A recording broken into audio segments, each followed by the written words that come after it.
O'zbekiston va Chexiya strategik sheriklikning yangi ufqlari. Joriy yilning 29-30 aprel kunlari Chexiya Respublikasi bosh vaziri Andrey Babishning O'zbekistonga amalga oshirgan rasmiy tashrifi ikki tomonlama munosabatlarni sifat jihatdan yangi bosqichga olib chiqdi. Toshkentda o'tkazilgan oliy darajadagi muzokaralar ikki davlat o'rtasidagi ko'p qirrali hamkorlikni yanada rivojlantirish va strategik maqsadlarni muvofiqlashtirish uchun mustahkam poydevor yaratdi.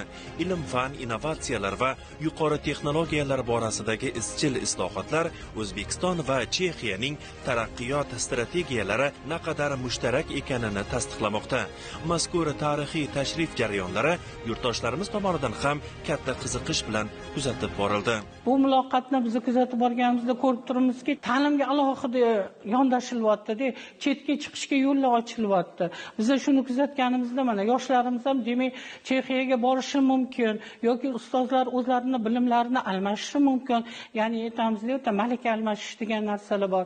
O'quvchilarni dual ta'lim degan yuritilyapti sharoitimizda. Ya'ni dual ta'limda 1 yil bizda o'qib, 1 yil chet elda o'qiydi va 2 yo'lama diplomga ega bo'ladi.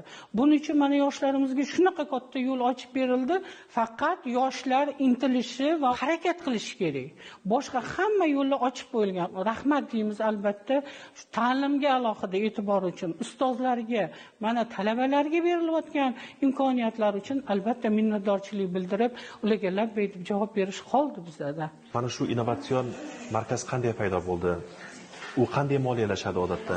2024-yil iyul oyida Zangata 2-son texnikumimizda yoshlar ijodiy markazi ochildi. Bu markaz ochilganda buni Birlashgan Millatlar Tashkiloti tomonidan moliyalashtirib, UNDP loyihasida ishtirok etib, biz shuni yutib oldik.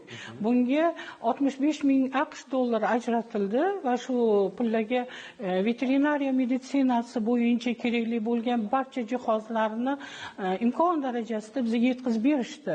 Hozirgi kunda aytganingizdek, innovatsiyada hamma mana jihozlarimiz eng oxirgi markalarda ishlab chiqilgan jihozlar bo'lib, yoshlarimiz shundan foydalanishadi.